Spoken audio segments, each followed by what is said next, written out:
గోదావరి ప్రాంతం అనగా మనకు గుర్తొచ్చేది పచ్చని పైరు పంట పొలాలు. అది కూడా ఎక్కువగా మనకు కనిపించేది వరిచేలు మాత్రమే. కానీ ఇప్పుడు ఆ వరిచేలకు బదులు గోదావరి జిల్లా రైతులు బొప్పాయి సాగుని ఎక్కువ చేస్తున్నారు. గోదావరి జిల్లా రైతులు ఎకరానికి తక్కువ పెట్టుబడితో ఎక్కువ లాభం పొందడానికి ఈ బొప్పాయి తోటలు ఎంచుకుంటున్నారు.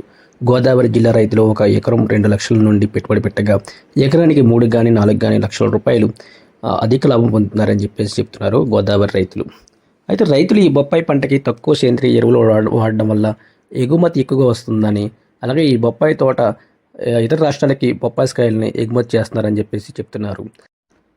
ఈ బొప్పాయి రోజువారీ తీసుకోవడం వల్ల జీర్ణక్రియ ప్రోత్సహించడంలో సహాయపడుతుంది మరియు దాని భేదమంద గుణం కారణంగా మలబద్ధకం మరియు అధిక ఆమ్లత్వం నుండి ఉపశమనం అందిస్తుంది.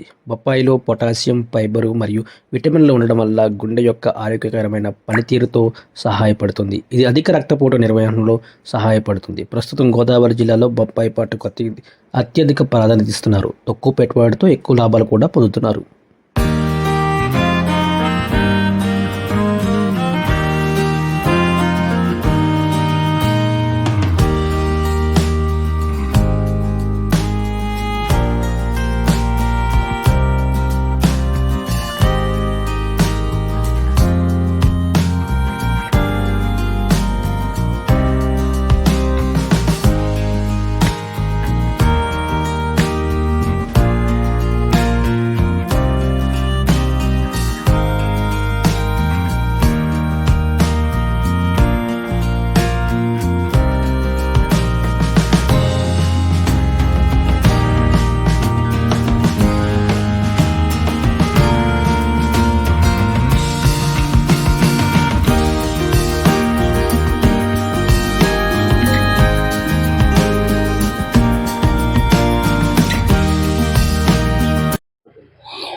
ఇది వరకు వరి మినిమం మొక్కజొన్న పండించేవాళ్ళం అండి.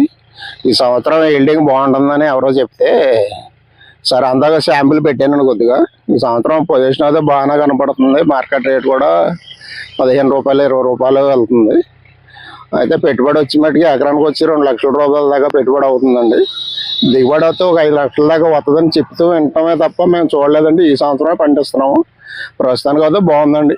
వ్యవసాయ మార్కెట్ పొజిషన్ బాగుంది, ఇది బాగానే ఉందండి. మరి ఎలా ఉంటుంది దీనివల్ల ఉపయోగం ఏంటంటే, ఇది ఇప్పుడు చిన్నపిల్లలు పెద్దవాళ్ళు అందరూ బొప్పాయికాయ డాక్టర్లు ఎక్కువ తినాలని చెప్తున్నారు కనుక దీని మీదకే మొగ్గు చూపుతున్నామండి. మరి కొద్దిగా ఉపయోగం ఏంటంటే మార్కెట్ బాగుంటుంది, ఇతర రాష్ట్రాలకు కూడా వెళ్తుంది, ఎక్స్పోర్ట్ అని అందరూ చెప్పడంలో చేస్తున్నామండి వ్యవసాయం.